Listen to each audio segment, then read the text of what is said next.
It's Wednesday, February 27th, and this is Cole from Drivecheck, a Card Fight Vanguard podcast.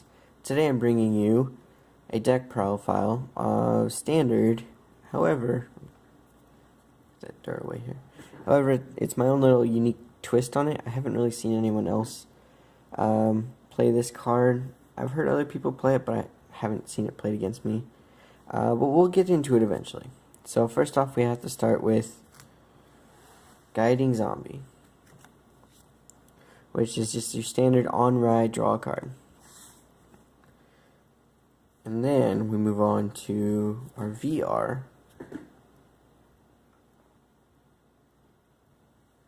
which is King of Demonic Seas Baskirk.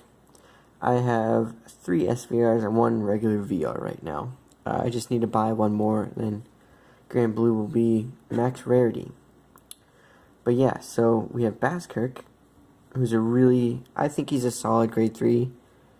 He doesn't do a lot, but he does what he does, and he does it pretty well. So, basically, if I have 10 or more cards in my drop zone at a time, I get plus 5k power and a crit. That's a continuous. And then I have an act ability where I can, once per turn, counterblast 1, soul blast 1, call a unit from my drop zone, and then I gain power equal to that unit's grade times 5,000. So if I call a grade 3, I get power plus 15,000. And those abilities will stack. So if I call, let's say, Skull Dragon. If I call a grade 3 Skull Dragon, I get 15k just because I called a grade 3. And then if I have 10 or more cards in my drop zone, I get another 5,000 and a crit as well. So that right there puts me at 32 with a crit. So he's pretty solid. There's a lot of things that I can do with him, so that's why I really like him. He also gives me a protect gift marker, which is, can't complain about that. I run 4 of him, by the way. And I run 3 of Dragon Undead Skull Dragon. So he is really good. Really good. Really good. You can't normal call him, and at the end of the battle that it attacked, you retire it. Which is fine because standard Granblue doesn't have any stand triggers. So that's totally fine. Also, he gets 2,000 power for each card in your drop zone. So he can get pretty massive. Pretty massive. He also gives a protect gift, which is super sweet. And his ability where he gets power for every card in your drop zone, that is active on the Vanguard and the rearguard circle. So if I'm stuck riding him, it's not the end of the world. I can still get around it, which is really nice. I can still do something, hit pretty hard. So that's still really nice. And now, I'm going to run 1 of Witch Doctor of Treachery Negro Breach. A lot of people don't really know what this card does. I think it's pretty solid, especially against a couple matchups. Specifically Zombaku and Deleters, because I can ride him from my drop zone by counterblasting 2. Also, if he's on the Vanguard or rearguard circle and I have 10 or more cards in my drop zone, I get plus 10k power, which is nothing to sneeze at. That's pretty potent. So if I don't need him for that matchup, I can ride him early on or whatever. Yeah, there's a lot of things that you can do with him, so it's not a bad card at all. It would get out of the Zombaku lock, and I believe it also would undelete your Vanguard. Undelete? Whatever not deleting your Vanguard is, like recovering from that. This card will do. I'm not running Flanger in this deck, which a lot of people are probably going to be upset about, but I personally am not a fan of Flanger. He's a good card, and especially in a build that likes to draw a lot, he would be really good.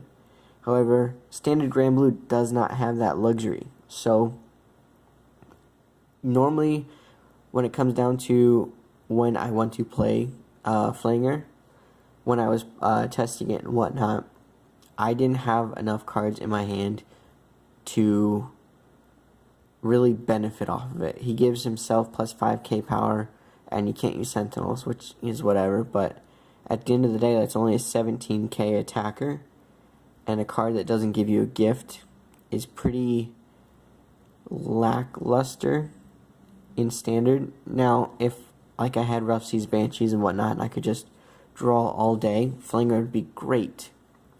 He would be really good. However, I don't have that luxury in Standard, so right now, I'm not playing him. Instead, I'm playing something else that we'll get to in just a second. But yeah, so now we're going to move on to grade 2s, which are Ruin Shade and a playset of 4. My other OR is in the mail currently, but I didn't really want to wait any longer to make this video, so we're going to jump in with an SVR and an OR missing. Oh, the pain. This is the only deck that I have that I want to max rarity because, you know, Granblue. It's my thing. But early game, late game, mid game, all really solid for Ruin Shade. Ruin Shade, when you're on the Vanguard or Rearguard circle, you can mill 2, and then she would gain 4k, but only when you're attacking the Vanguard, which is important. Something that you need to keep in mind. So, if your Vanguard, if her attack isn't going to hit your Vanguard, but you need to mill, you can go ahead, attack, like swing her, attack at the Vanguard. It won't do anything, but it'll mill 2 cards for you, which would definitely help with Basskirk, or really any of the other cards that require a certain amount to be in the drop zone. So she's really good. She also has another ability where if I have 10 or more cards in the drop zone, she just gains 4k power. So that's a continuous ability as well. So as long as I have 10 or more in the drop zone, I'm okay.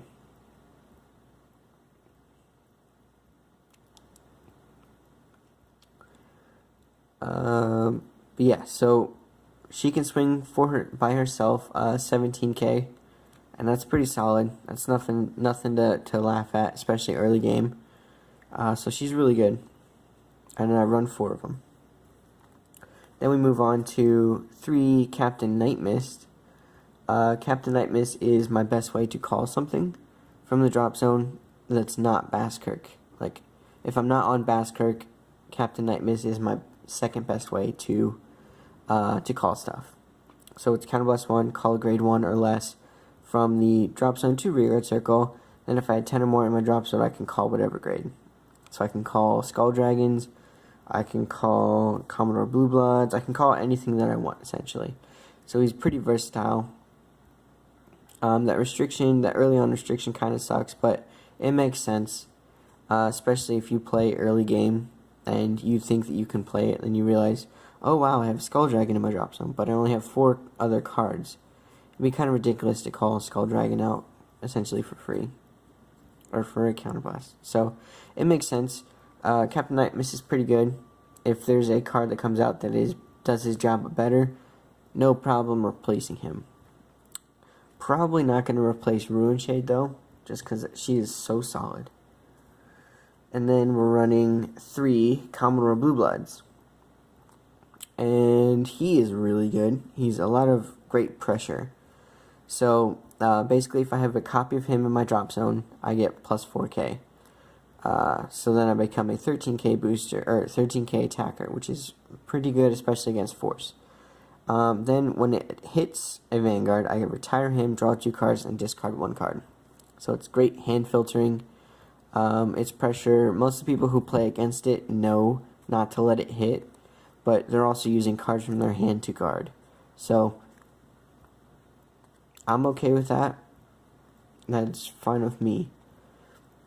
I can also call him out with a lot of different cards, well, with Nightmist or Basskirk, so it's pretty solid. And now, here is my main spice. I really, like, the only spicy take I have are 4 Skeleton Bombers.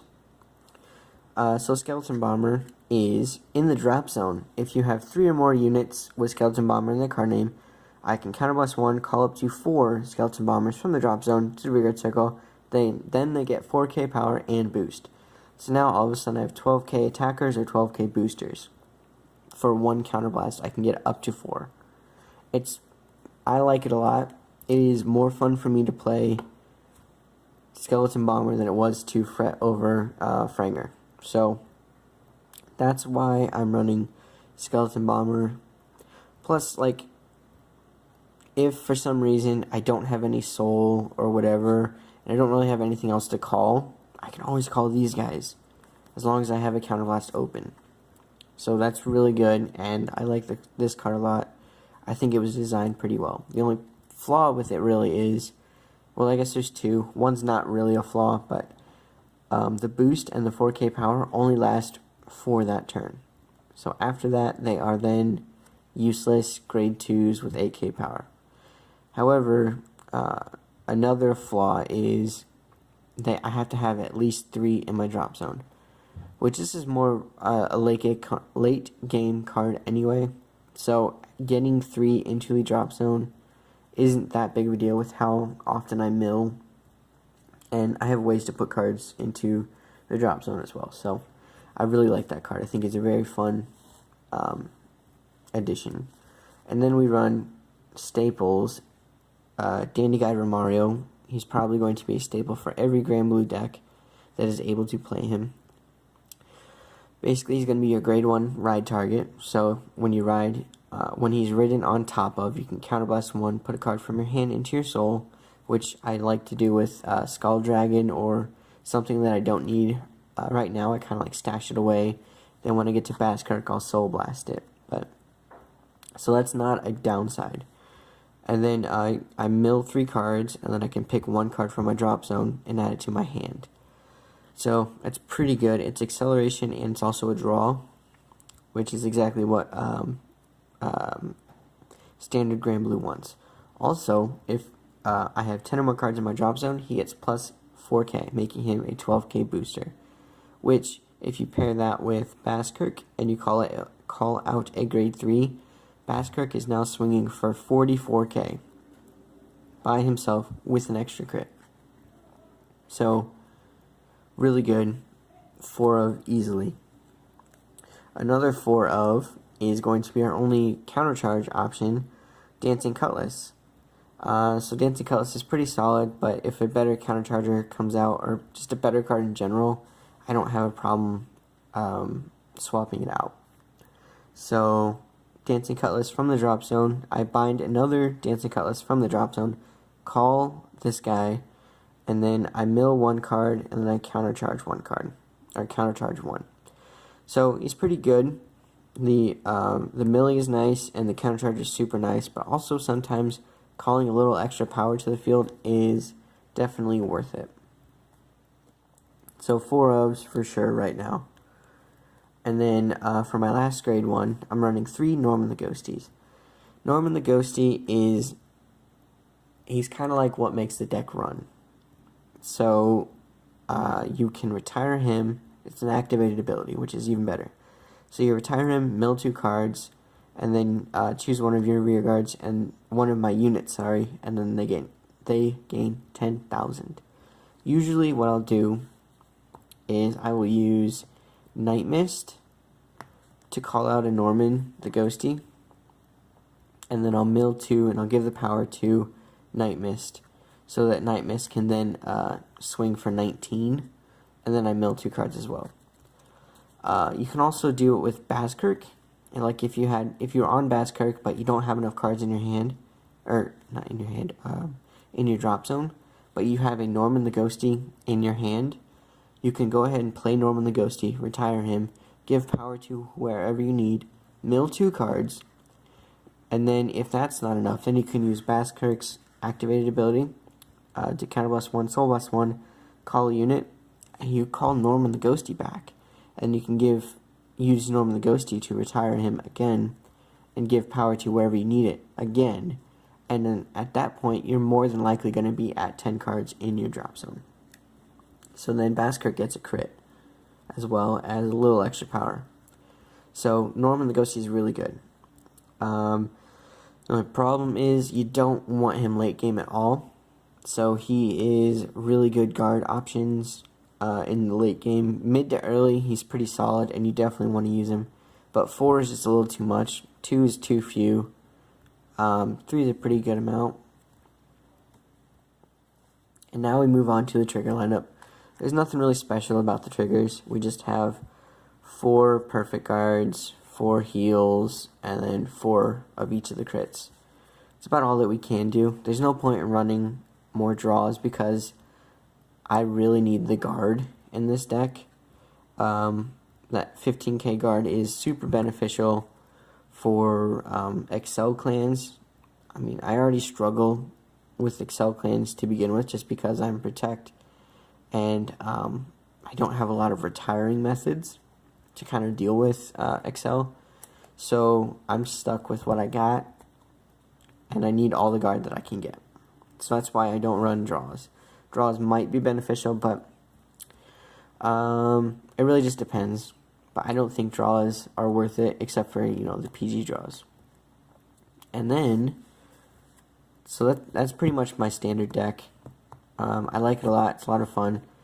But my favorite thing about playing it, or really playing any Protect, or really any any deck that gives gifts, is I get to show off these awesome drive check gift markers, which I enjoyed making, and I really like the final product.